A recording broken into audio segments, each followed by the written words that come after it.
ইলম এর মাধ্যমে যেমন আল্লাহর ইবাদত করা যায়, অনুরূপভাবে আল্লাহকে স্মরণ করা যায়, আল্লাহর মর্যাদা বর্ণনা করা যায় এই ইলম নামক ইবাদত দ্বারা।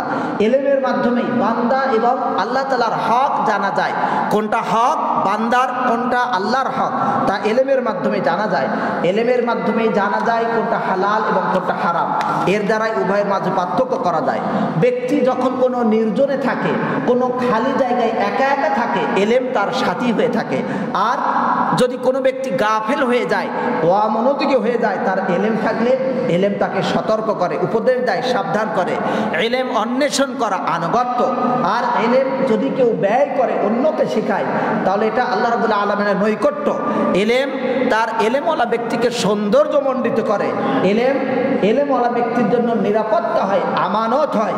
ইলম অন্তরকে আলোকিত করে এবং অন্তর্দৃষ্টি আরও বেশি প্রস্ফুটিত করে।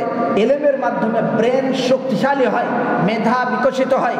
ইলমের মাধ্যমে ইলমওয়ালার অন্তর আল্লাহ রাব্বুল আলামিনমুখী হয়।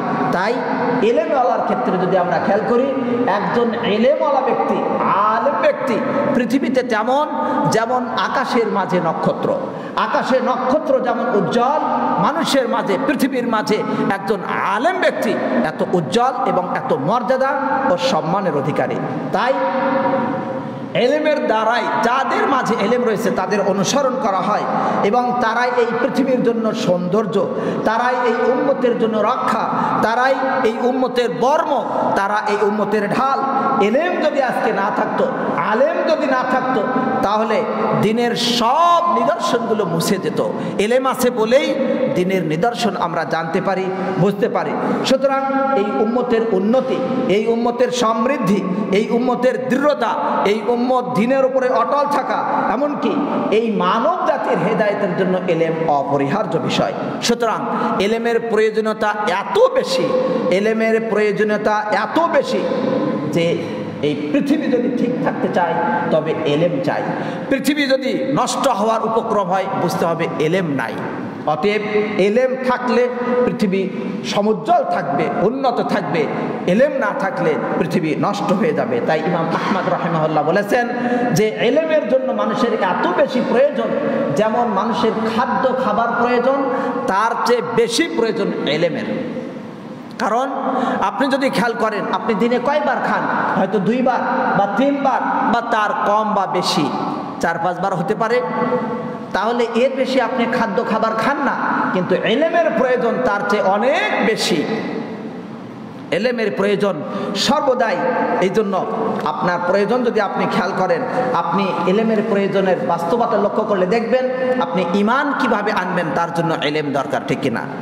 ইলম আনার করার জন্য, ঈমান আনার জন্য ইলম দরকার। কিভাবে আপনি আল্লাহর ইবাদত করবেন তার ইলম দরকার। কিভাবে আপনি সালাত আদায় করবেন তার ইলম দরকার। কিভাবে আপনি মানুষকে আল্লাহর পথে ডাকবেন, কিভাবে আপনি হাঁটবেন, কিভাবে আপনি বসবেন, কিভাবে আপনি দাঁড়াবেন, কিভাবে মসজিদে প্রবেশ করবেন, কিভাবে মসজিদ থেকে আপনি বের হবেন, কিভাবে আপনি অন্যের জন্য উপকার করবেন, উপকার করলেই কি বা সব, তার জন্য আপনার ইলম দরকার। আপনি কিভাবে আপনার স্ত্রীর সাথে ভালো ব্যবহার করবেন, কিভাবে আপনার স্ত্রীর সাথে সুন্দর আচরণ করবেন, লেনদেন করবেন, কিভাবে আপনার সন্তান সন্ততি গঠন করবেন, সন্তান সন্ততিকে কিভাবে ভালো পথে নিয়ে আসবেন, কিভাবে সন্তান সন্ততিকে একেবারে ধ্বংসের প্রান্ত থেকে সরিয়ে আনা যায়, কি কাজ করলে আপনার সন্তান মঙ্গল গ্রহ, শোভা গ্রহ ইত্যাদি নিয়ে ব্যস্ত হবে না, কি করলে আপনার সন্তান ইউনিভার্সিটি গিয়ে পড়াশোনা বাদ দিয়ে হরতাল, রাজনীতি, অমুক নীতি, তমুক নীতি এইগুলো নিয়ে ব্যস্ত হয়ে জীবনকে নষ্ট করবে না, কি কাজ করলে, কিভাবে সন্তানকে লালন পালন করলে আপনার সন্তান আল্লাহমুখী হবে, দিনদার হবে, সে আপনার জন্য দোয়া করবে, নিজের উন্নতি কামনা করবে, জাতির জন্য কল্যাণকর হবে, সেইভাবে গঠন করতে গেলে আপনার ইলম দরকার। সুতরাং আপনি কিভাবে একজন স্ত্রীর সাথে ভালো আচরণ করবেন যেমন দরকার, তাতে ইলম অনুরূপভাবে আপনি যদি খেয়াল করেন সকালে ঘুম থেকে ওঠার সময় কিভাবে আপনি কি দোয়া করবেন সেই দোয়ার জন্য ইলম দরকার। আপনি ঘুমে যাওয়ার সময় কি দোয়া করবেন তার ইলম দরকার। এবং আপনি একটি বাথরুমে প্রবেশ করবেন, ওয়াশরুমে যাবেন, যাওয়ার সময় কিভাবে যেতে হবে, কোন পা আগে দিতে হবে পরে দিতে হবে তার ইলম দরকার। কি দোয়া পড়বেন তার ইলম দরকার। বাথরুম থেকে বের হওয়ার সময় কি প্রয়োজন, ইলম দরকার। আপনি মানুষকে আল্লাহর পথে কিভাবে ডাকবেন তার জন্য ইলম দরকার। কিভাবে আপনি এই দাওয়াত দিতে গিয়ে ধৈর্য ধারণ করবেন, কিভাবে ধৈর্য ধারণ করবেন, আর ধৈর্যের প্রতিদান বা কি যদি আপনি সেটা জানতেন তবেই তো আপনি ধৈর্য ধারণ করতেন। অন্যথায় যার জানা নাই যে ধৈর্যের কি প্রতিদান, সে অস্থির হয়ে যায়। এক দুই দিন আল্লাহর পথে অনেক ভালোভাবে চলে, মানুষ কষ্ট দেয়, সে ধৈর্যের প্রতিদান জানে না, ফলে সে ধৈর্য হারা হয়ে যায়, দিনের পর থেকে নিজেও সরে যায়, নিজেই বিচ্যুত হয়ে যায়। তাই প্রতিটি সময়ে, প্রতিটি মুহূর্তে, জীবনের সূচনা থেকে শেষ পর্যন্ত, একেবারে মৃত্যুর আগ পর্যন্ত, মৃত্যুর সময়ও ইলম দরকার। তাই আল্লাহ রাব্বুল আলামিন লা ইলাহা ইল্লাল্লাহ বলার আগে বলেছেন ফা'লাম, জেনে রাখো, জেনে রাখো, ফা'লাম আন্নাহু লা ইলাহা ইল্লাল্লাহ, জেনে রাখো সত্যিকার অর্থে একমাত্র সত্য মাবুদ আল্লাহ ছাড়া কেউ নয়, একমাত্র সত্যিকার অর্থে মাবুদ আল্লাহ। তাহলে লা ইলাহা ইল্লাল্লাহ, এটার জন্য আপনার ইলম দরকার যে লা ইলাহা ইল্লাল্লাহ অর্থ কি। আজকে যদি আমরা যারা মুসলিম এখানে আমরা বসে আছি, আমাদের অনেককে যদি আমরা জিজ্ঞাসা করি যে লা ইলাহা ইল্লাল্লাহ অর্থ কি, তাহলে আমরা কয়জন পারবো? আমরা এক কথা বলবো, সবাই পারি। লা ইলাহা ইল্লাল্লাহ অর্থ কি? আল্লাহ ছাড়া কোনো মাবুদ নাই। এই তো অর্থটা ভুলে গেল, এলেম নাই, সঠিক এলেমটা এখানে নাই, হালকা হালকা এলেম আছে। ওই যে 70% অথবা 80 এইটা চলে আসছে, কিন্তু 100 হয়নি। যদি আমরা বলি যে আল্লাহ ছাড়া কোনো ইলাহ নেই, তাহলে আমাদের দুই ধরনের ভুল হয়। এক, বাস্তব বিবর্জিত অর্থ। ইলাহ কাকে বলে? মাবুদ। আল্লাহ ছাড়া কোনো মাবুদ নাই। মাবুদ কে? যার ইবাদত করা হয়। তাহলে হিন্দু যার ইবাদত করে সেও তো মাবুদ, কারণ তার তো ইবাদত করছে। তো যার ইবাদত করা হয় সেই যদি মাবুদ হয়, আর আমি মুখে বলতেছি কোনো আল্লাহ ছাড়া কোনো মাবুদ নাই, অথচ দেখা যাচ্ছে মাবুদ আছে, তাহলে আপনার কথা ভুলে গেল। অথবা আপনি যদি বলেন আল্লাহ ছাড়া কোনো মাবুদ নাই, মানে যার ইবাদত করা হয় সেই তো মাবুদ, তার মানে যারই ইবাদত করা হয় সেই মাবুদ, তাহলে তো সকলেই মাবুদ হয়ে গেল। দুই দিক থেকে ভুল। সুতরাং এখানে আপনার ইলম কি? সকলেই তো মুসলিম, আমরা তো এই অর্থ কতই না জানলাম, কতই না শুনলাম। এটা যে সঠিক নাকি ব্যাঠিক, এই বিষয়টা জানতে গেলে আমরা দলিল ভিত্তিক জানতে পারি। প্রথম নাম্বার আমরা মনে রাখি লা ইলাহা ইল্লাল্লাহ। আজকের এই খুতবায় আশা করি আগামীতে আমাদের জন্য এই অর্থটা অন্তত ভুল না হয়। লা ইলাহা ইল্লাল্লাহ এর অর্থ হলো আল্লাহ ছাড়া সত্য কোনো মাবুদ নেই। আল্লাহ ছাড়া সত্য কোনো মাবুদ নেই, যেন সকলের মনে থাকে। লা ইলাহা ইল্লাল্লাহ এর অর্থ আল্লাহ ছাড়া সত্য কোনো মাবুদ নেই। কেন? কারণ হলো আল্লাহ তাআলা বলেছেন অন্য অন্য যে ইলাহগুলো রয়েছে সেই ইলাহ আছে বটে, কিন্তু সেটা বাতিল। অন্য ইলাহ আছে যার ইবাদত করা হয়, সেটাও ইলাহ, কিন্তু সেই ইলাহটা সঠিক নয়, সেটা বাতিল, অগ্রহণযোগ্য। আল্লাহ তাআলা বলেন যালিকা বিআন্নাল্লাহা হুয়াল হক ওয়া আন্না মা তাদউনা মিন দুনিহি হুয়াল বাতিল। এক আল্লাহ তাআলা সত্য, আর আল্লাহকে ব্যতীত তোমরা যাদেরকে ডাকো সেটা বাতিল, সেটা ভ্রান্ত, সেটা অযৌক্তিক, সেটা মিথ্যা। সত্য কোনো মাবুদ আল্লাহ ছাড়া কেউ নেই। তাহলে আমরা বুঝলাম যে ভ্রান্ত মাবুদের অভাব নেই, সত্য মাবুদ আল্লাহ ছাড়া কেউ নেই। অতএব আপনার এই কালেমা বোঝার জন্য আবার অর্থ দরকার। তাই আল্লাহ তাআলা বলেছেন ফা'লাম, জেনে রাখো, যথাযথভাবে জানো যে আল্লাহ ছাড়া সত্য কোনো মাবুদ নেই। সম্মানিত উপস্থিতি, প্রিয় দিনী ভাই বন্ধুরা, পর্দার আলে মা বোনেরা, অতএব দুনিয়ার একেবারে প্রথম জীবন থেকে শুরু করে একেবারে মৃত্যু পর্যন্ত সর্বদাই লা ইলাহা ইল্লাল্লাহর অর্থ যেমন প্রয়োজন, আমাদের এক কথাই ইলম প্রয়োজন। আজকে আমরা আল্লাহর পথে দাওয়াত দিই, দাওয়াত দিতে গিয়ে কোনটা আগে দাওয়াত দিতে হয়, কোনটা পরে দাওয়াত দিতে হয় তা জানি না। প্রথমে গিয়ে বলি আপনি কি নামাজ পড়েন? নামাজই তো হয় না, আপনি সূরা ফাতিহা পড়েন না। ভাই আপনি এই দাওয়াতটা একটু পরে দেন, প্রথমে আগে ওকে বুঝান লা ইলাহা ইল্লাল্লাহ অর্থ কি। এটা কেউ যদি মেনে নেয় তাহলে তাকে কি করতে হবে? আগে নামাজে নিয়ে আসুন, বারবার মসজিদে ডাকুন, ডাকার পরে যখন নামাজে অভ্যস্ত হবে তখন দুটি একটি ভুল যেগুলো আছে সেগুলো সংশোধন করে দিন। তাই দাওয়াত দিতে গিয়ে অবশ্যই ইলম দরকার। তাই আল্লাহ তাআলা বলেন কুল হাযিহি সাবিলি আদউ ইলাল্লাহ আলা বাসীরা আনা ওয়া মান ইত্তাবা'আনি ওয়া সুবহানাল্লাহি ওয়া মা আনা মিনাল মুশরিকিন। হে রাসূল সাল্লাল্লাহু আলাইহি ওয়াসাল্লাম, আপনি বলে দিন এটি আমার পথ, আমি আল্লাহর পথে ডাকি, জ্ঞান অনুপাতে, একেবারেই সুন্দর স্পষ্ট জ্ঞানের উপরে আমি আল্লাহর কাছে ডাকি, আল্লাহর পথে ডাকি। আমিও ডাকি আর আমার যারা অনুসারী সকলেই ডাকে আল্লাহ তাআলার পথে জ্ঞান অনুপাতে। আর আমি মুশরিকদের অন্তর্ভুক্ত নই। আল্লাহ তাআলা পবিত্র, আল্লাহকে পবিত্র জেনেই আমি মানুষকে ডাকি। সুতরাং আল্লাহকে কারোর সাথে আমি শরিক করি না, আমি মুশরিকদের অন্তর্ভুক্ত নই যারা আল্লাহর সাথে শরিক করে। সুতরাং আল্লাহকে আল্লাহর পথে ডাকতে গেলেও ইলম দরকার। আর এই ইলম যত রয়েছে, এই সবগুলো ইলমের মাঝে শ্রেষ্ঠতম ইলম হলো আল্লাহ তাআলা সম্পর্কে ইলম। আপনি দেখুন, আল্লাহ রাব্বুল আলামিন আমাদেরকে সৃষ্টি করেছেন আল্লাহকে জানার জন্য, আল্লাহকে মানার জন্য, আল্লাহর একত্ববাদ স্বীকার করার জন্য, আল্লাহর জন্য ইবাদতের ইচ্ছায় আল্লাহ তাআলা মানুষকে সৃষ্টি করেছেন। আল্লাহ তাআলা বলেন, ওমা খলাকতুল জিন্না ওয়াল ইনসা ইল্লা লিয়াবুদুন, আমি জিন এবং মানব জাতিকে সৃষ্টি করেছি আমার ইবাদতের জন্যই, অন্য কোনো কাজে না। শুধু কি জিন এবং ইনসান এদেরকে ইবাদতের জন্যই? বরং জিন ইনসান, আসমান জমিনের মাঝে যত কিছু রয়েছে, এই সবগুলো সৃষ্টিকে আল্লাহ তাআলা সৃষ্টি করেছেন আল্লাহকে জানার জন্য, আল্লাহর সম্পর্কে ইলমের জন্য। বলি সুবহানাল্লাহ।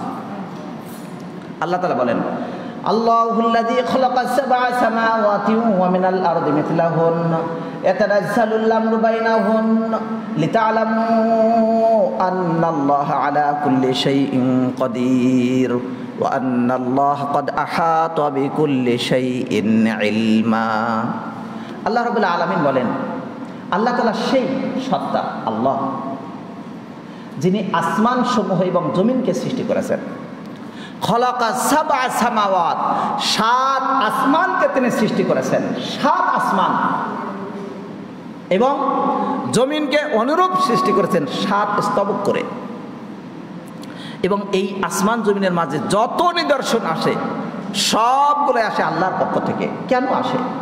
যাতে করে তোমরা জানো যে আল্লাহ রাব্বুল আলামিন সর্ববিষয়ে সর্বশক্তিমান, আর আল্লাহ তাআলা সব কিছুকে ইলম দ্বারা বেষ্টন করে রেখেছেন।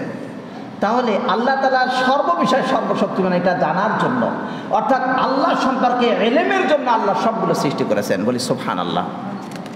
তাহলে আমরা যদি এই ইলমের গুরুত্ব না দেই, বাস্তবতা লক্ষ্য করলে দেখা যাবে, আপনি এই যে 7 আসমান জমিনের সৃষ্টি, এর মাঝে খেয়াল করলে আপনি 4 ধরনের সৃষ্টি দেখতে পারবেন।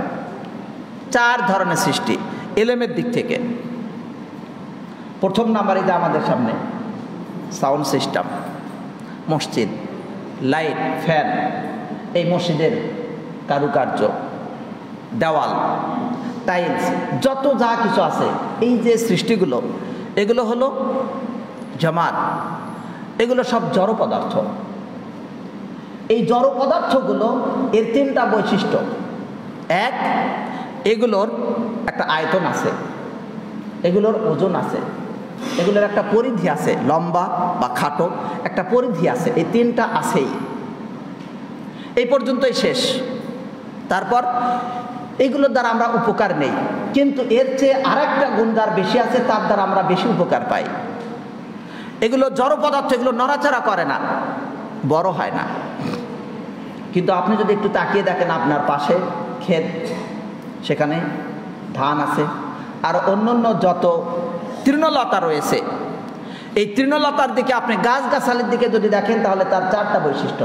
আগের যে 3টা বলা হলো, ওজন, পরিধি, আয়তন, এগুলো আছে, এবং তার একটা স্থান, জায়গা দখল করে, তার একটা গঠন কাঠামো আছে। এটা যেমন ঠিক, আর একটা বৈশিষ্ট্য বেশি আছে, সেটা হলো কি, এইগুলো বড় হয়। কি হয়? বড় হয়। গাছগাছালি, তৃণলতা আস্তে আস্তে বাড়ে, কিন্তু এই যে জড় পদার্থ, এগুলো বাড়ে না। সুতরাং ওইটা আমাদের বেশি প্রয়োজন, ওইটা আমরা নিজেরা কষ্ট করে সেগুলো আবাদ করি, আরও বিভিন্নভাবে সেগুলোকে যত্ন করি যাতে বড় হয়। তাহলে ওর একটা বৈশিষ্ট্য আছে। এর চেয়েও আরও উন্নত যদি আমরা খেয়াল করি, তাহলে দেখবো যে আর একটা বৈশিষ্ট্য যার বেশি। কি সেটা? বাড়ে, আবার স্থান দখল করে, ওজন আছে, পরিধি আছে, সব আছে। সাথে আরেকটা বৈশিষ্ট্য, সেটা হলো কি, নড়াচড়া করে। প্রাণী নড়াচড়া করে, প্রাণী, গরু, ছাগল, হাঁস, মুরগি, উট, দুম্বা ইত্যাদি। আমরা দেখি এইগুলোকে আমরা আরও বেশি যত্ন নেই, কারণ তার মর্যাদা, ওর যেহেতু আর একটু বেশি আছে, এই জন্য আরও বেশি।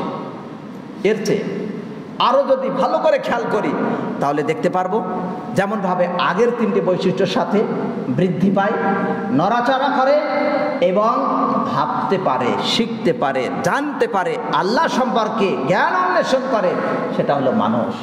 এই জন্য মানুষ তাদের চেয়ে সকলের চেয়ে শ্রেষ্ঠ, বলি সুবহানাল্লাহ। মানুষ ভাবে, মানুষ ভেবে আল্লাহকে আল্লাহ বলে স্বীকার করে। মানুষ খেয়াল করে এই সবগুলো আল্লাহ তাআলা কেন সৃষ্টি করেছেন। লাম ইয়াখলুক আবাসা, আল্লাহ রাব্বুল আলামিন এইগুলোকে অনর্থক সৃষ্টি করেননি, অবশ্যই এর একটা কারণ রয়েছে। ইকাল্লিবুল্লাহুল লাইলা ওয়ান নাহার, দিন রাতকে আল্লাহ পরিবর্তন করেন, এর মাঝে রয়েছে জ্ঞানবানদের জন্য নিদর্শন। সুতরাং এই মানুষ ভাবে, ভেবে চিনতে সে আল্লাহমুখী হয়, আল্লাহর দিকে অগ্রসর হয়। তাই মানুষের যত ভাবনা শক্তি বেশি, যত আল্লাহমুখী হওয়ার জন্য সে অগ্রসর হয়, এই অগ্রসর হওয়ার জন্য তার গুরুত্বপূর্ণ ভূমিকা পালন করে ইলম। ইলম না থাকলে কি দিয়ে ভাববে সে? অতএব যার যত ইলম রয়েছে, ইলম দ্বারা তার ভাবনা শক্তিকে যত বেশি কাজে লাগায়, যত বেশি সে অগ্রগামী হয়, তার মর্যাদা তত বেশি হয়। আর যদি এই ভাবনা শক্তিকে, এই জ্ঞানকে, জ্ঞানের অন্বেষণের যদি চেষ্টা না করে, এবং কিছু জ্ঞান, কিছু ইলম থাকলে সেটাকে যদি সে ভাবনারও চিন্তা না করে, সে যদি ওই চতুষ্পদ জন্তুর মতো হয়, অথবা সে যদি গাছের মতো হয়, অথবা সে জড় পদার্থের মতো যদি হয়, তাহলে সেখানে তো তার ভাবনার কারণেই হয়, অথবা ইলমকে কাজে না লাগানোর কারণে হয়।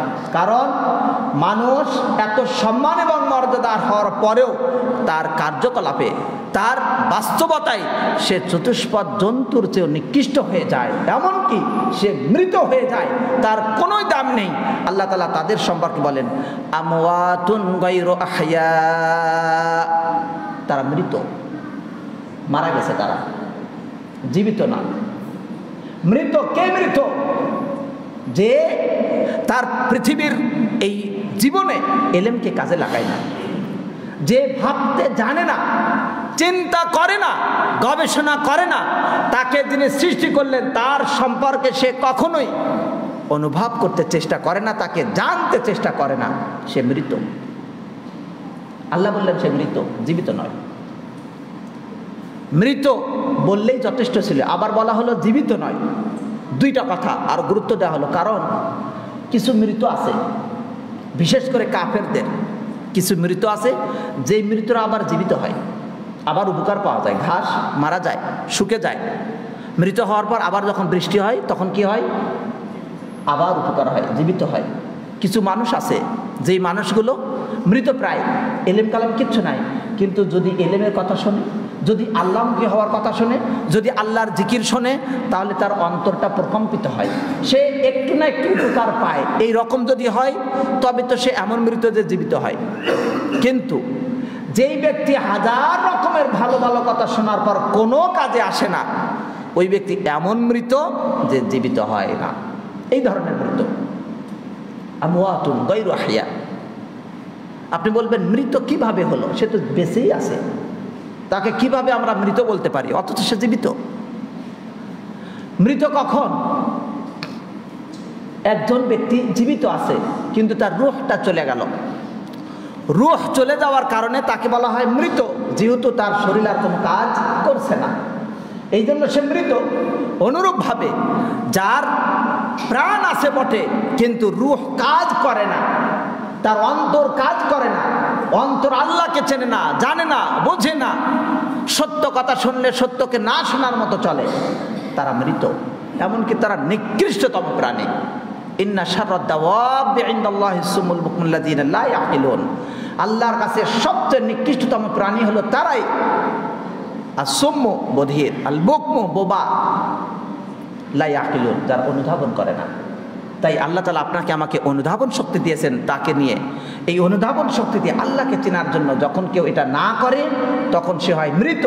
এমনকি কোরআন এবং সুন্নাহর বাণী শোনার পরে যার কান খোলে না, যার চোখ খোলে না, যার অন্তর খোলে না, যার অন্তরে এইগুলো প্রবেশ করে না, সে চতুষ্পদ জন্তুর চেয়েও নিকৃষ্ট। আল্লাহ তাআলা বলেন ওয়ালাকাদ যারানা লিজাহান্নামা কাসীরাম মিনাল জিন্নি ওয়াল ইনস লাহুম কুলুবুন লা ইয়াফকাহুনা বিহা ওয়ালাহুম আ'য়ুনুন লা ইবসিরুনা বিহা ওয়ালাহুম আযানুন লা ইয়াসমাউনা বিহা উলাইকা কাল আনআমি বাল হুম আদাল উলাইকা হুমুল গাফিলুন। আমি অবশ্যই বহু মানুষ এবং জিনকে জাহান্নামের জন্য সৃষ্টি করেছি। তাদের অন্তর রয়েছে, অন্তর দ্বারা অনুধাবন করে না। তাদের চক্ষু রয়েছে, তার দ্বারা তারা দেখে না। তাদের কান রয়েছে, এই কান দ্বারা তারা শ্রবণ করে না। তারা হলো চতুষ্পদ জন্তুর মতো, বরং তার চেয়ে নিকৃষ্ট এরাই হলো গাফেল। সুতরাং এদের জন্যই হতভাগা, এদের জন্যই দুর্ভাগ্য। তাই দিনী ভাই বন্ধুরা, দিনে এলেম যদি জ্ঞান বা দিনী জ্ঞান যদি অন্বেষণ করা না হয়, কান্নাহুম খুশবু মুসান্নাদা, জ্ঞান আছে কাজে লাগায় না, এরা হলো মুনাফিক। তাদের অবস্থা এমন যেন শুকনা কাঠের মতো। আল্লাহ তাআলা বলেন কান্নাহুম খুশবু মুসান্নাদা, যেন একেবারে শুকনা কাঠ। আবার জ্ঞান একটু অন্বেষণ করে বটে, আমল করে না। একটু জ্ঞান আছে, একটু জানে, একটু শোনে, কিন্তু আমল করে না। এরা আবার কেমন? এরা হলো গাধার মতো। গাধার মতো। গাধা তার পিঠে কত কি বহন করে সে জানে না যে এর ভিতর কি আছে। তো কিতাব শুধু বহন করলো, কিন্তু তা জানলো না তার মাঝে কি আছে, অথবা আমলেও নিয়ে আসলো না। আল্লাহ তাআলা বলেন মাসালুল্লাযীনা হুমিলুত তাওরাত সুম্মা লাম ইয়াহমিলুহা কামাসালিল হিমারি ইয়াহমিলু আসফারা। আল্লাহ তাদের উদাহরণ দিয়েছেন যারা কিতাব বহন করে অথবা যথার্থভাবে তারা বহন করে না। তাদের উদাহরণ হলো গাধার মতো। সে তার পিঠে কত না বড় বড় কিতাব আদি বহন করে, কিন্তু কিছুই নাই, লাভ নাই কোনো। তাই আল্লাহ রাব্বুল আলামিন প্রকৃতপক্ষে ইলমের মর্যাদা যেন আমাদেরকে দান করেন, আমরা যেন আমাদের অনুভূতির শক্তি দ্বারা ইলমকে অন্বেষণ করতে পারি। সকলে বলি আমিন। এই অনুভূতির শক্তি দ্বারা আমরা কি খেয়াল করব? ইলমের বিষয়ে, জ্ঞানের বিষয়ে কি বিষয়ে আমরা জ্ঞান অন্বেষণ করব? আমরা জ্ঞান অন্বেষণ করব কেন আল্লাহ আমাদেরকে সৃষ্টি করেছেন। আল্লাহ রাব্বুল আলামিন, আল্লাহ তাআলা আমাদের জন্য কি দান অনুগ্রহ নির্ধারিত করে রেখেছেন, আল্লাহ রাব্বুল আলামিন তার সম্পর্কে গবেষণা করে আমরা জানব। সর্বদাই আমরা খেয়াল করব যে এখানে দুইটি শ্রেণী রয়েছে, একটা হলো মেধাবী আর একটা হলো গবী। একটা হলো মেধাবী আর আরেকজন হলো বোকা, বোকা। এমন বোকা, এমন নির্বোধ, সে বুঝতে চায় না, আকলকে কাজে লাগাতে চায় না। বুদ্ধিমান ব্যক্তি সে খেয়াল করবে যে তাকে আল্লাহ তাআলা কেন সৃষ্টি করেছেন, কীভাবে জীবন পরিচালনা করতে হয়, এই জন্য তার এলেম অন্বেষণের চেষ্টা করে। মনে রাখবেন, এলেমের জন্য, এলেম এমন একটা জিনিস, আপনি যদি দুনিয়া চান তবুও এলেম দরকার, যদি আখিরাত চান তবুও এলেম দরকার, আপনি যদি উন্নত জীবন চান এলেম দরকার, আপনি যদি মানুষের সামনে অগ্রসর হতে চান এলেম দরকার। পৃথিবীতে যারা যেই বিষয়ে যত বেশি এলেম অন্বেষণ করেছে ওই বিষয়ে তারা বেশি অগ্রগামী হয়েছে। যারা দুনিয়া নিয়ে চায়, দুনিয়া চায়, দুনিয়া চায়, দুনিয়া চায়, তারপর কি চায়, দুনিয়া চায়, তারপর কি চায়, দুনিয়া চায়, এইরকম যারা, তারা দুনিয়াতে অগ্রসর হইতে হইতে দুনিয়ার এলেম অন্বেষণ করতে করতে মঙ্গল গ্রহে যাওয়ার চেষ্টা করছে। আর আপনি আমি শুধু দুনিয়া চাই না, আমি চাই দুনিয়াতে সুন্দরভাবে বাঁচতে, আল্লাহমুখী হয়ে চলতে এবং আখিরাতে মুক্তি পেতে, চিরসুখের উদ্যানে প্রবেশ করতে। সেজন্য আপনাকে এমন জ্ঞান দরকার যাতে আপনি সেই ধরনের অবস্থা তৈরি করতে পারেন। অতএব এজন্য আপনাকে সামান্য সময় দিবেন এলেমের জন্য হবে না। আপনি এলেমের জন্য যদি পূর্ণ জীবন দিয়ে দেন তাহলে এলেম আপনাকে কিছু দিবে, আর যদি এলেমের জন্য সামান্যতম দেন তাহলে এলেম কিছুই দিবে না। তাই আসুন, যারা দুনিয়াতে এলেম দ্বারা সম্মানিত হয়েছেন, যুগে যুগে কালে কালে ইতিহাসের সর্বক্ষেত্রে পৃথিবীতে যারা মর্যাদাশীল হয়েছেন তাদের আলোচনা আমরা একটু খেয়াল করি। প্রথম মানব আদম আলাইহিসসালাম। আদম আলাইহিসসালাম তার এলেম যদি আমরা দেখি, আল্লাহ রাব্বুল আলামিন, এখানে লম্বা ঘটনা আমরা প্রায় সকলেই জানি, আল্লাহ তাআলা কোরআনুল কারীমে তার ঘটনা বর্ণনা করেছেন। আল্লাহ তাআলা যখন মানুষকে সৃষ্টি করতে চাইলেন, ফেরেশতাদের বললেন যে আমি মানুষ সৃষ্টি করতে চাই। তিনি বললেন, ফেরেশতারা বলল যে আপনি কি এমন কাউকে সৃষ্টি করবেন যে দুনিয়াতে হাঙ্গামা তৈরি করবে, ঝগড়া ফাসাদ সৃষ্টি করবে? আল্লাহ তাআলা বললেন ক্বালা ইন্নী আ'লামু মা লা তা'লামুন। আল্লাহ বললেন দেখো, আমি যা জানি তোমরা তা জানো না। মানুষ সৃষ্টি করলে তারা কি করবে এই বিষয়ে আমি যা জানি তোমরা জানো না। এরপর আল্লাহ রাব্বুল আলামিন আদমকে সৃষ্টি করলেন আলাইহিস সালাম। তাকে ওয়াল্লামা আদম আল আসমাআ কুল্লাহা, আদম আলাইহিস সালামকে সব নামগুলো শিখিয়ে দিলেন। জমিনে যা ঘটবে, যা কিছু আসবে, এই নাম আল্লাহ তাআলা জানিয়ে দিলেন, ইলম দিলেন। এরপর ফেরেশতাদের সামনে আদম আলাইহিস সালামকে উপস্থাপন করলেন। তারপর বললেন, ফেরেশতা মণ্ডলী, তোমরা বলো তো এইগুলোর নাম। সবগুলো যখন উপস্থাপন করা হলো, তারা বলতে পারলো না। তারা বলল, সুবহানাক লা ইলমা লানা ইল্লা মা আল্লামতানা। জ্ঞানের খেলা, জ্ঞানের মর্যাদা, জ্ঞানের সম্মান শুরু হলো। আল্লাহ রাব্বুল আলামিনের কাছে তারা সারেন্ডার করলেন। তারা বললেন, হে আল্লাহ, আপনি পুত পবিত্র, আপনার মর্যাদা আমরা বলতে পারিনি, আপনার পবিত্রতা বর্ণনা করছি। আপনি আমাদের যে ইলম দিয়েছেন শুধু আমরা তাই জানি, তার বাইরে আমরা কিছুই জানি না। আল্লাহ তাআলা এবার আদম আলাইহিস সালামকে বললেন, জানিয়ে দাও। আদম আলাইহিস সালাম সবগুলো বলে দিলেন, জানিয়ে দিলেন। এবার তার ইলম প্রকাশ পেল আল্লাহ সম্পর্কে। আল্লাহ তাআলা যেভাবে শিক্ষা দিয়েছেন সেইভাবে তিনি বললেন। এরপর আল্লাহ রাব্বুল আলামিন ফেরেশতাদেরকে বললেন, উসজুদু লিআদম, তোমরা আদমকে সিজদা দাও। সুবহানাল্লাহ। ইলম এর মর্যাদায় আল্লাহ রাব্বুল আলামিন কি করলেন? ফেরেশতাদেরকে বললেন যে সিজদা দাও। কাকে? আদমকে, মানুষের তৈরি। আর আজকে মানুষ মন করে নূরের তৈরি হলে মনে হয় মহা সম্মানের। নবী সাল্লাল্লাহু আলাইহি ওয়াসাল্লামকে নূরের তৈরি বলতেই হবে, না বললে তার সম্মানের কি ঘাটতি হয়? আপনি খেয়াল করুন, আল্লাহ তাআলা মানব সৃষ্টি করেছেন মাটি থেকে। মানব সৃষ্টি করেছেন মাটি থেকে, এটা শয়তান বুঝলো। শয়তান বলল যে আপনি তাকে মানুষকে সৃষ্টি করেছেন, মানুষকে সৃষ্টি করেছেন মাটি থেকে, আর আমাকে সৃষ্টি করেছেন আগুন থেকে। এই যুক্তি দিয়ে ইবলিস আল্লাহ রাব্বুল আলামিনের অবাধ্য হলো। কিন্তু সে স্বীকার করেছে যে মানুষকে আল্লাহ তাআলা সৃষ্টি করেছেন কিসের থেকে?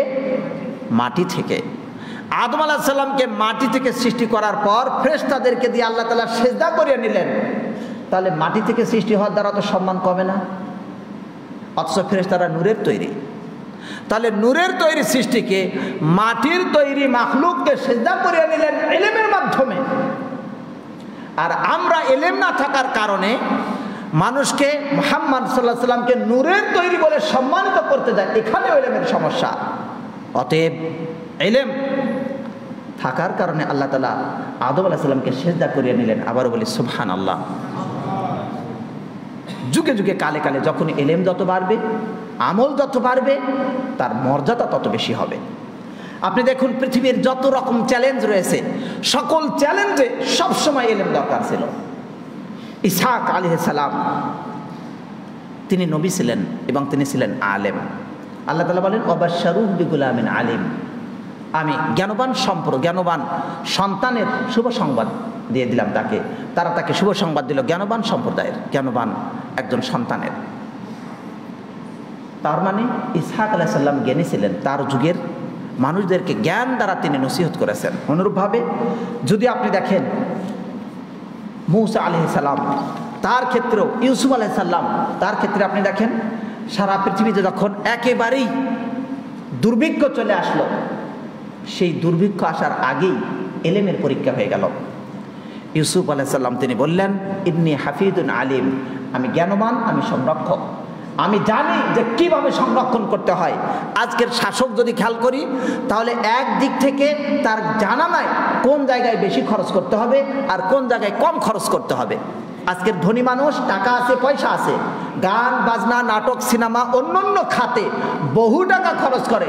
আপনি বলবেন ইলমের চর্চা হবে, দ্বীনের চর্চা হবে, ইলম অন্বেষণের জন্য মানুষ সুযোগ পাবে, ছাত্ররা লেখাপড়া করবে, কোরআন এবং সুন্নাহর চর্চা হবে, এতে আল্লাহ তাআলা খুশি হন, রাজি হন। সেই পদ্ধতি অনুপাতে কোরআন সুন্নাহ ভিত্তিক শিক্ষা প্রতিষ্ঠান পরিচালিত হবে, যেখান থেকে আলো বের হবে, সারা পৃথিবী ছড়িয়ে যাবে। এমন আলোর জায়গায় আপনি আপনার অবদানটুকু রাখেন, আপনার শ্রম দেন, আপনার পরামর্শ, আপনার বুদ্ধি, আপনার অর্থ সম্পদ এখানে খরচ করুন উন্নয়নের জন্য। সে সেখানে টাকা দিবে না, সেখানে অর্থ দিবে না, সে দিবে গান বাজনায়, নাটক, সিনেমায়। সে দিবে কোথায় খারাপ ছেলেপেলেরা, সেখানে তারা বিভিন্ন রকম অযাচিত কাজ করে ফেলছে, অশ্লীল কাজের মাঝে জড়িত, মদ, জুয়া, মুনাফাখুরি যেখানে জমা হয়ে রয়েছে, এমন জায়গায় সেই ব্যক্তি টাকা পয়সা দিবে, কারণ এলেম নাই। তাই ইউসুফ আলাইহিস সালাম বললেন, ইন্নী হাফিজুন আলিম, আমি সংরক্ষক, আমি যেমনভাবে সংরক্ষণ করতে জানি, আর এই সংরক্ষণের জন্য ইলম দরকার, তাই বলেছেন আমি জ্ঞানী এবং সংরক্ষণ করতে পারি। আজকের যত অর্থনৈতিক ব্যবস্থা, তাতে যে কোনো একটি সমস্যা আছেই, হয় শুধু সংরক্ষক অথবা জ্ঞানবান কিন্তু সংরক্ষক না। সংরক্ষক হতে গেলে জ্ঞানবান হতেই হবে, না হলে যেখানে খরচ করার সেখানে খরচ করবে না, খরচ করবে আরেক জায়গায়, আর যেখানে খরচ করার না সেখানে খরচ করবে, অথবা যেখানে খরচ করার প্রয়োজন আছে সেখান থেকে সে গচ্ছিত রাখবে, দিবে না। এই জন্য ইউসুফ আলাইহিস সালাম তিনি জ্ঞানবান ছিলেন। এই জন্য একেবারেই দুর্ভিক্ষের সময় তার ইলম দ্বারা যথার্থ সিদ্ধান্ত নিয়ে 7 বছর কীভাবে অর্থনীতি পরিচালনা করতে হবে তিনি সেটা সুন্দর করে পরিচালনা করে সেই দুর্ভিক্ষের সময়টা সুন্দর করে পার করলেন। কিন্তু আজকে আমাদের সুজলা সুফলা শস্য শ্যামলা ভরপুর এই বাংলাদেশে হাজারো রকমের যেখানে উৎপাদন হচ্ছে, সেই উৎপাদনের মাঝে এটাকে যথাযথ ব্যবহার না জানার কারণে সিন্ডিকেট হচ্ছে, তা জেনেও না জানার ভান করার কারণে, এর মোকাবেলায় যা করণীয় তা না জানার কারণে, অথবা জানলেও নিজের স্বার্থ উদ্ধার করার জন্য, এবং এই স্বার্থ উদ্ধার করলে আখিরাতে তার কি খারাপ পরিণতি হবে সেই পরিণতি সম্পর্কে জ্ঞান না থাকার কারণে নিজের ইচ্ছা মতো ব্যবহার করছে, ইচ্ছা মতো রাষ্ট্র পরিচালনা করছে এবং সিন্ডিকেটে ভরপুর হয়ে গেছে। আর যারা সিন্ডিকেট করছে তারাও জানে না যে এর পরিণতি কি। এখানেও ইলম দরকার। যদি ইলম থাকতো, ইলমের বিভিন্ন প্রকার আছে। কোন বিষয় ইলম? একটা হলো এই জ্ঞান অন্বেষণ করলে কি মর্যাদা, এই কাজ করলে তার মর্যাদা কি, না করলে কি ক্ষতি, এর পরিণতি কি, এবং এই পরিণতি দুনিয়াতে কি আখিরাতে কি, আমার কোনটা স্থায়ী কোনটা অস্থায়ী, এই সব বিষয়ে যার যত বেশি জ্ঞান সে তত বেশি অগ্রবান। আপনি খেয়াল করুন, ইলম যার যত বেশি হবে সে তত বেশি অগ্রগামী হচ্ছে। তাই আমরা ভালো করে খেয়াল করলে দেখব যে প্রত্যেকটা যুগে যুগে কালে কালে ইলম দ্বারাই উলামায়ে কেরাম, নবী, আম্বিয়া সকলে এই দায়িত্বগুলো পালন করেছেন। আপনি যদি খেয়াল করেন, ঈসা আলাইহিস সালাম তাকে আল্লাহ তাআলা ইলম দিয়েছিলেন। ইলমের দ্বারা সেই সময়ে ঈসা আলাইহিস সালাম কি করলেন? তিনি এমন সকল চিকিৎসা বিদ্যার ব্যবস্থা, এমন সকল চিকিৎসার এক একটা দিগন্ত উন্মোচন করে দিলেন। আল আবরাস ওয়াল আকমা, মৃতকে যেন আল্লাহর নির্দেশে জীবিতর একটা ব্যবস্থা, তিনি কাউরে হাত দিয়ে যেন চিকিৎসার একেবারে উন্নত অবস্থা দেখিয়ে দিলেন। আল্লাহ তাকে ইলম দিয়েছিলেন, তাই কিতাব এবং হিকমত শিক্ষা দিয়েছিলেন। সুতরাং ইলম দ্বারা তিনি সেই কাজ করেছিলেন। ইলম যখন মূসা আলাইহিস সালামকে তার কওমের এক ব্যক্তি বলল, আপনার চেয়ে কি বড় জ্ঞানী কাউকে দেখেছেন? তিনি কি বললেন? তিনি মনে করলেন আমার চেয়ে আর জ্ঞানী নেই, তার এমন জ্ঞান নাই যে তার চেয়ে বেশি জ্ঞানী আর কেউ আছে। তাই তিনি বললেন, আল্লাহ তাআলা দেখিয়ে দিলেন যে আপনার চেয়ে বেশি জ্ঞানী আছে। তাই মূসা আলাইহিস সালামের এত জ্ঞান থাকা সত্ত্বেও ইলম অন্বেষণের জন্য আবার সফর করতে বললেন খাদির আলাইহিস সালামের কাছে। কিন্তু মূসা আলাইহিস সালামের অবশ্যই ইলম ছিল, সেই ইলম দ্বারাই তিনি তার দায়িত্ব পালন করেছেন। তাই সেই ইলম দ্বারাই আল্লাহর প্রতি যথার্থ তিনি জ্ঞান রেখেছেন বলেই আল্লাহকে যথার্থ ভয় করেছেন। তাই সবচেয়ে খারাপ যারা শাসক রয়েছে, সেই সবচেয়ে নিকৃষ্টতম শাসকদের এবং জালেমদের অন্যতম ফিরাউনের কাছে দাওয়াত দিতে গিয়ে আল্লাহ তাআলা বললেন, ফাকুলা লাহু কাওলান লাইয়িনা লাআল্লাহু ইয়াতাযাক্কারু আও ইয়াখশা। এই নিকৃষ্টতম শাসক ফিরাউনের কাছে দাওয়াত দিতে গিয়েও তোমরা নরম কথা বলো, হয়তো সে ভয় করবে অথবা উপদেশ গ্রহণ করবে। নরম কথা বললেই যে সবসময় কাজ হবে না এমনটি নয়। এত বড় নিকৃষ্ট শাসকের কাছে, এত বড় জালেমের কাছে যেখানে নরম কথা বলা হয়, নরম কথা বলার নির্দেশনা আল্লাহ তাআলা দেন এবং সেই ইলমকে কাজে লাগিয়ে তিনি সেভাবেই দাওয়াত দিয়েছিলেন। এবং মূসা আলাইহিস সালাম তিনি দাওয়াতের কাজ প্রচার এবং প্রসার করেছেন। আজকে আমরা মুসলিম ভাইয়ের কাছে দাওয়াত দিতে গেলে এমন শক্ত কথা বলি, এমনভাবে তাকে দাওয়াত দেই, আমার কথা শুনেই সে পালিয়ে যায়। সুতরাং দাওয়াত দেওয়ার জন্য ইলম দরকার, যেমন মূসা আলাইহিস সালামের ইলম ছিল তেমন। অনুরূপভাবে আমরা যদি দেখি প্রকৃতপক্ষে যার কাছে ইলম আছে তার কাছেই মানুষ যায়, যেতে বাধ্য। যেমন মূসা আলাইহিস সালাম খদিরের কাছে গিয়েছিলেন ইলমের জন্য, কারণ তার কাছে এমন ইলম ছিল যা মূসা আলাইহিস সালামের কাছে ছিল না। আজও যার কাছে ইলম বেশি তার কাছে আমরা যেতে চাই, না হলে তাকে নিয়ে আসার ব্যবস্থা করি যাতে করে তার কাছে কিছু জানতে পারি। তাই ইলমের মর্যাদা প্রকৃতপক্ষে সম্পূর্ণ রিসালা, পূর্ণ ইসলাম, এটা যদি ভাগ করা যায় তাহলে অর্ধেক হলো ইলম। বলি সুবহানাল্লাহ। সম্পূর্ণ ইসলামের অর্ধেক ইলম আর অর্ধেক আমল, অর্ধেক ইলম আর অর্ধেক আমল। হুয়াল্লাযী আরসালা রাসূলাহু বিল হুদা ওয়া দীনিল হক, আল্লাহ তাআলা তার রাসূলকে প্রেরণ করেছেন দ্বীনে বিল হুদা, হেদায়েত দ্বারা, হেদায়েত ইলম, ওয়া দীনিল হক তা হলো আল আমাল আস-সালেহ, সৎ আমল। অতএব পূর্ণ দিন হলো ইলম এবং আমল। আল্লাহ রাব্বুল আলামিন এই মানুষকে যুগে যুগে কালে কালে নবী দিয়েছেন। আমরা যদি খেয়াল করি পৃথিবীর ইতিহাসে নিকৃষ্টতম সময় বলা হয় ইসলাম আসার সময়টাকে জাহিলিয়াত, আইয়ামে জাহিলিয়াত, জাহিলিয়াতের সময়। এটা শুনলে আমাদের কত খারাপ লাগে। সেই যুগে কি লাঞ্ছনা বঞ্চনা। 300-র অধিক মূর্তি ছিল কাবা ঘরের মাঝে, কাবা ঘরের মাঝে 300-র অধিক মূর্তি। আর কোথায় আপনি ইসলাম দেখবেন যেখানে হানাহানি, কাটাকাটি, রাহাজানি, খুন, ছিনতাই, এমনকি নারীর মর্যাদা বলতে কিছু ছিল না। ওয়া ইদাল মাউউদাতু সুইলাত, কিয়ামতের দিন জিজ্ঞাসা করা হবে জীবন্ত প্রথিত নারী সম্পর্কে। সেই যুগে এমন ছিল, নারী যখন আসতো, কোনো কন্যা সন্তান হলে পিতার কপালে ভাঁজ পড়ে যেত, তার মুখ কালো হয়ে যেত, সে লাঞ্ছনা অনুভব করত। সে ভাবতো যে আমার এই কন্যা সন্তানকে আমি কি এখন জীবিত প্রথিত করব নাকি আমি রেখে দেব। এমন নিকৃষ্ট অবস্থায় আল্লাহ রাব্বুল আলামিনের সাথে শরীক করার মতো জঘন্যতম অপরাধ যেখানে হচ্ছিল, যেখানে শিরক দিয়ে ভরপুর হয়েছিল, আল্লাহ রাব্বুল আলামিন ওই সময় লা ইলাহা ইল্লাল্লাহর দাওয়াত প্রথম বলেননি। তিনি সেই সময় বলেননি যে তুমি আল্লাহর পথে ডাকো, এক আল্লাহর দাওয়াত দাও, বরং তিনি সর্বপ্রথম যেই ওহী নাযিল করলেন তা হলো ইকরা, পড়ো তোমার রবের নামে, যিনি তোমাকে সৃষ্টি করেছেন। সুবহানাল্লাহ। আমরা কি সুবহানাল্লাহ বলবো না? আল্লাহ রাব্বুল আলামিন তখন বললেন ইকরা বিসমি রাব্বিকাল্লাযী খালাক, অথচ কাবা ঘরের ভিতরে মূর্তি। কি দরকার ছিল বলেন তো? আগে তো মনে হয় যে লা ইলাহা ইল্লাল্লাহর দাওয়াত বলার দরকার ছিল, কিন্তু আল্লাহ তো তা বলেননি, বললেন ইকরা, পড়ো। কারণ কি? কেন?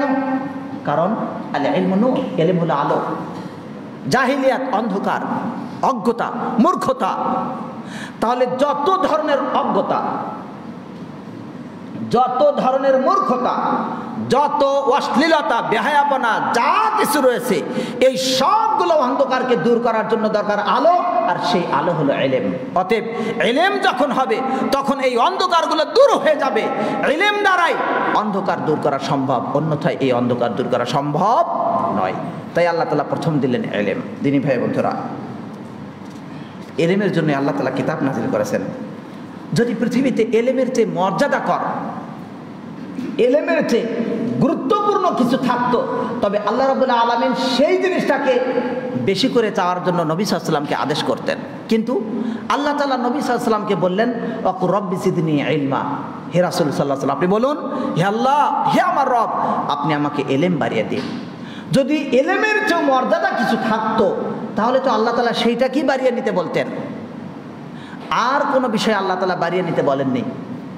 আল্লাহ তাআলা অন্য বিষয় বলেননি যে নবী সাল্লাল্লাহু আলাইহি ওয়াসাল্লাম আপনি এই জিনিসটা আল্লাহর কাছে বেশি করে চান, কিন্তু বললেন হে নবী সাল্লাল্লাহু আলাইহি ওয়াসাল্লাম আপনি বলুন, হে আমার রব, আপনি আমাকে ইলম বৃদ্ধি করে দিন। তাই আমরাও সকলেই বলি রব্বি জিদনি ইলমা, আল্লাহ তাআলা আমাদের ইলম বাড়িয়ে দিন, আমিন। ইলমের মর্যাদা, ইলমের মর্যাদা খেয়াল করলে আমরা প্রথমে একটু পেয়েছি আদম আলাইহিস সালামকে আল্লাহ তাআলা সিজদা করে নিলেন ফেরেশতাদের দ্বারা। ফেরেশতাদের দ্বারা নবীগণের মর্যাদা প্রত্যেক যুগে কালে কালে, নবীদের মর্যাদা সেই যুগের সকল মানুষের চেয়ে সেরা। কিন্তু নবীগণ আজকে নেই, আমরা ভাববো তাদের মর্যাদা তো থাকবেই, যেহেতু আল্লাহ তার কাছে ওহী দেন। কিন্তু নবীগণ চলে গেছেন। মুহাম্মদ মুস্তাফা সাল্লাল্লাহু আলাইহি ওয়াসাল্লাম তিনি ইলমের দিক থেকে অন্যদের চেয়ে বেশি। কেন? তার কাছে পূর্ববর্তী কিতাবের ইলম আছে, আবার নবী সাল্লাল্লাহু আলাইহি ওয়াসাল্লামের কাছে তার কাছে যেই কিতাব নাজিল করা হয়েছে সেটারও ইলম আছে। সুতরাং নবী সাল্লাল্লাহু আলাইহি ওয়াসাল্লামের কাছে দুই দিক থেকে ইলম, পূর্ববর্তী কিতাবের ইলম এবং কোরআনের ইলম, দুই প্রকার ইলম আল্লাহর নবী সাল্লাল্লাহু আলাইহি ওয়াসাল্লামের কাছে আছে বলে নবী সাল্লাল্লাহু আলাইহি ওয়াসাল্লাম সকল নবীর চেয়ে শ্রেষ্ঠ, বলে সুবহানাল্লাহ। আর এই নবীর উম্মত সকল নবীর উম্মতের মাঝে শ্রেষ্ঠ, কারণ এর মাঝে আল্লাহ তাআলা শ্রেষ্ঠ গ্রন্থ কোরআন দিয়েছেন। এই কোরআন যে শিক্ষা করবে, খয়রুকুম মান তাআল্লামাল কোরআনা ওয়া আল্লামাহু, তোমাদের মাঝে যে কোরআন শেখে এবং শিক্ষা দেয় সেই হলো শ্রেষ্ঠ। তাই এই উম্মত নবীদের উত্তরাধিকারী হতে পারে, নবী হতে পারবে না। আল উলামা ওয়ারাসাতুল আম্বিয়া, আলেমরাই নবীদের উত্তরাধিকারী, অন্য কেউ নয়। এমনকি ইসলামের যুগে শ্রেষ্ঠ তারাই। জাহিলি যুগে যারা শ্রেষ্ঠ তারা যদি ইসলাম গ্রহণ করে, যাদের এলেম আছে তারা ইসলামের মাঝেও শ্রেষ্ঠ। বাস্তব পক্ষে একজন ব্যক্তি এলেমের দ্বারা মর্যাদা পাবে এমন, এলেমের জন্য আপনি শুধু ঘর থেকে বের হবেন একটা শিক্ষার জন্য, ঘর থেকে যদি বের হন আপনার সব লেখা শুরু, বলি সুবহানাল্লাহ। আর যদি আপনি একটা এলেম জানার পর সেটা যদি অন্যকে জানান, তাহলে ওই ব্যক্তি জানার কারণে যত আমল করবে, যত ইবাদত করবে, যত তাহাজ্জুদ করবে ওই এলেম দ্বারা, সে যত সওয়াব পাবে আপনি সমান সওয়াব পাবেন, বলি সুবহানাল্লাহ। শুধু কি তাই?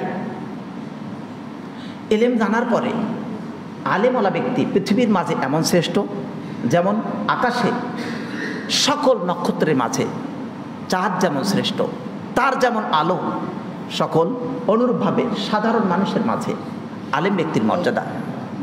রাসূল সাল্লাল্লাহু আলাইহি ওয়াসাল্লাম বলেছেন যে সাহাবে কেরাম, হে সাহাবারা, তোমাদের মাঝে আমার মর্যাদা যেমন, সাধারণ মানুষের মাঝে একজন আলেমের মর্যাদা তেমন, বলি সুবহানাল্লাহ।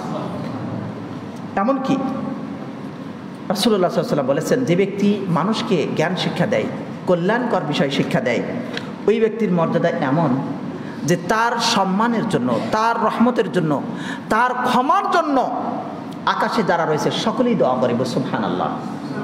সাগরের মাঝে যত যা কিছু রয়েছে সবাই তার জন্য দোয়া করে, হে আল্লাহ তাকে ক্ষমা করুন।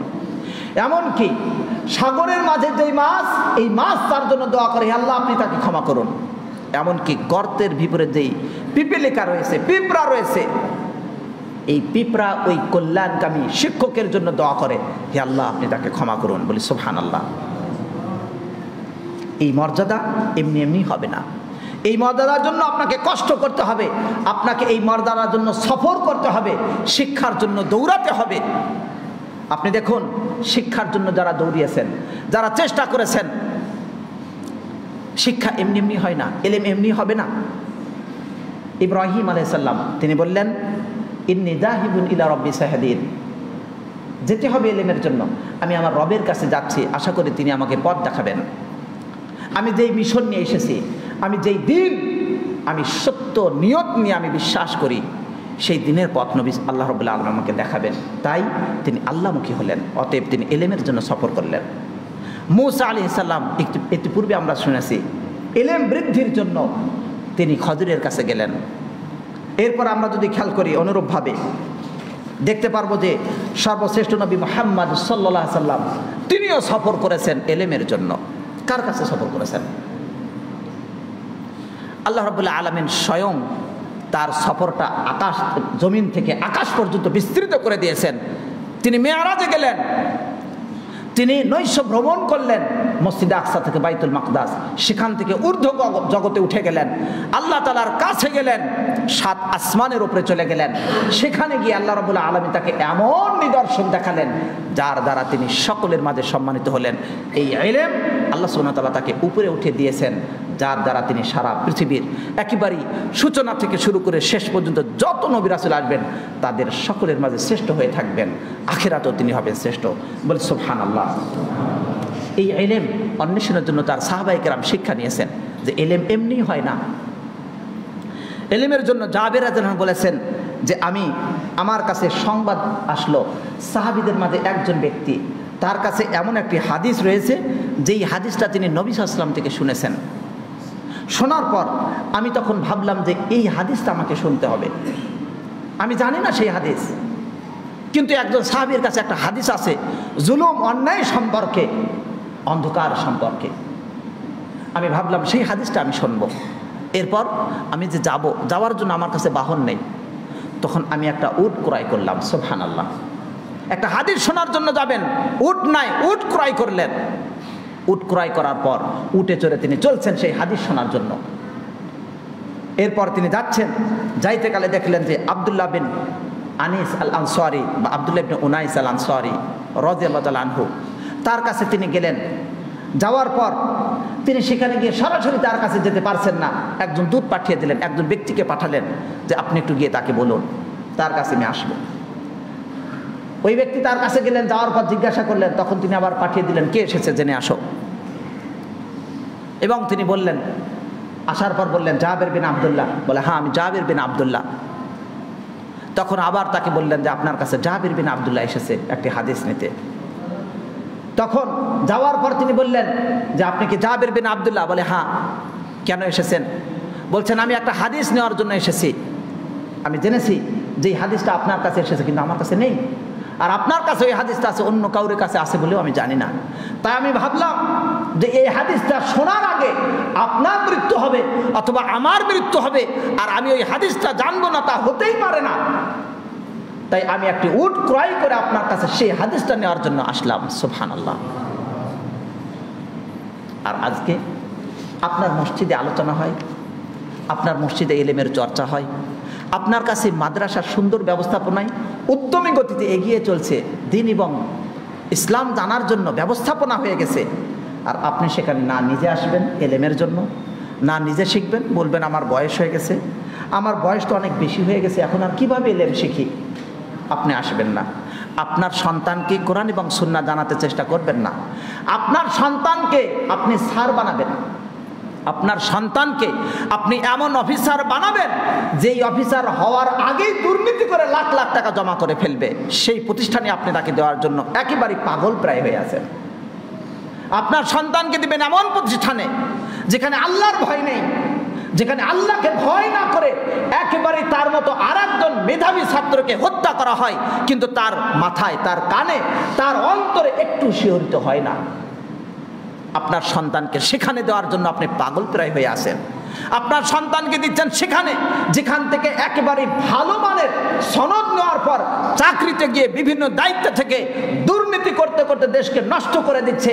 আপনার সন্তানকে আপনি সেখানে দিবেন আর আপনি আল্লাহ সম্পর্কে জানাবেন না, অথচ আপনার পাশে প্রতিষ্ঠান, আপনাকে হিসাব দিতে হবে। আপনি কি শিখাচ্ছেন সন্তানকে? সন্তানকে আপনি যদি ইসলামের পথে, হাদিসের পথে, কোরআনের পথে, আল্লাহর পথে, শান্তির পথে, শৃঙ্খলার পথে, জান্নাতের পথে, সুখের পথে দিতে গিয়ে যদি আপনি কাটার পথে রাখেন, আর যদি ভাবেন আমার সন্তান কেন নষ্ট হয়ে গেল, তাহলে এর জন্য আপনিই দায়ী প্রথমে, এরপর সন্তানও মুক্তি পাবে না। তাই আসুন আমরা সত্যিকার অর্থে আল্লাহমুখী হই, কোরআন এবং সুন্নাহর আলো আমাদের মাঝে গড়তে, দিন প্রচার এবং প্রসার যেখানে কিতাব এবং সুন্নাহ ভিত্তিক শিক্ষা হয়, সেই প্রতিষ্ঠানে আমরা নিজেরা সর্বাত্মকভাবে সাহায্য সহযোগিতার চেষ্টা করি, তাকে উন্নত করতে চেষ্টা করি, সন্তান দিয়ে, নিজের শিক্ষা নিয়ে সন্তানকে শিক্ষা দিয়ে, এবং যেভাবে পারি তার সহযোগে পরামর্শ বুদ্ধি দিয়ে সার্বিকভাবে আমরা চেষ্টা করি এগিয়ে নিতে। আল্লাহ তাআলা আমাদের কবুল করুন, আমিন। ওয়া আখিরু দাওয়ানা আনিল হামদুলিল্লাহি রাব্বিল আলামিন।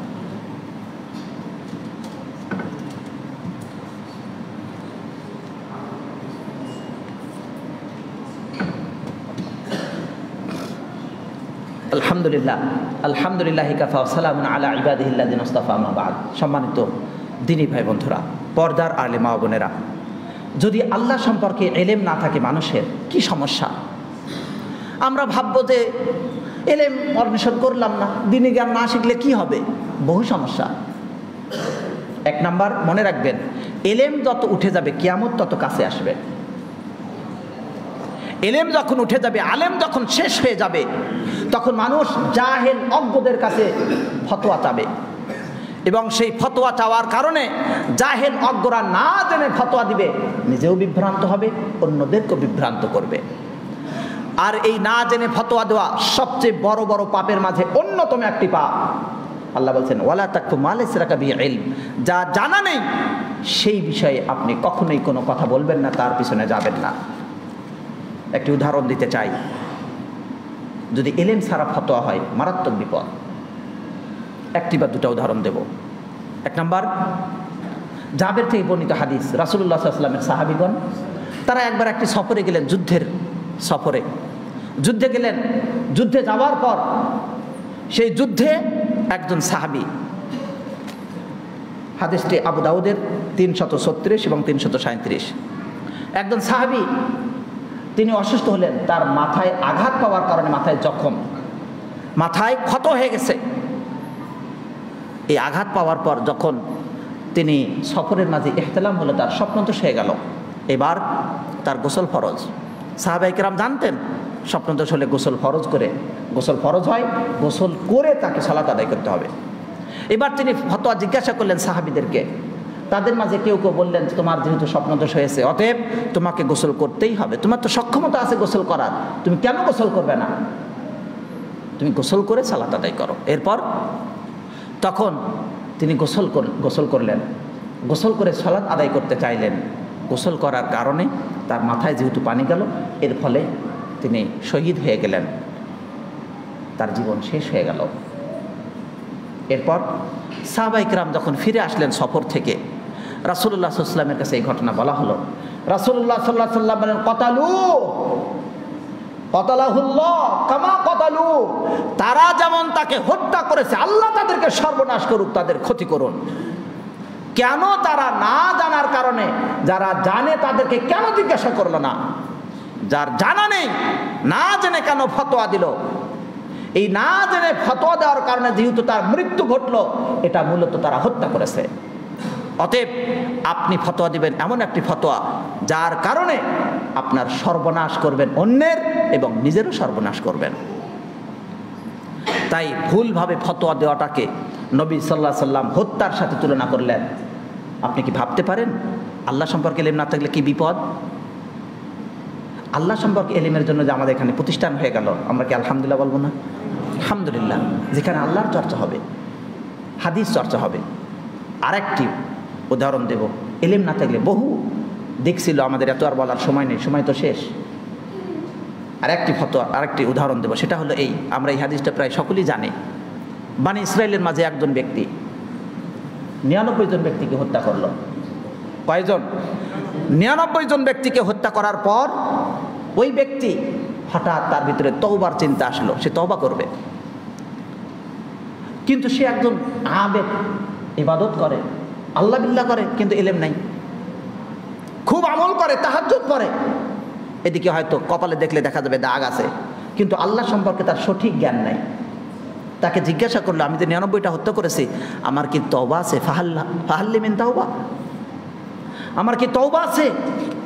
তখন ওই ব্যক্তি উত্তর দিল যে তোমার আবার কিসের তওবা? 99 জন ব্যক্তিকে হত্যা করলে তারপর আবার তওবা খোঁজো।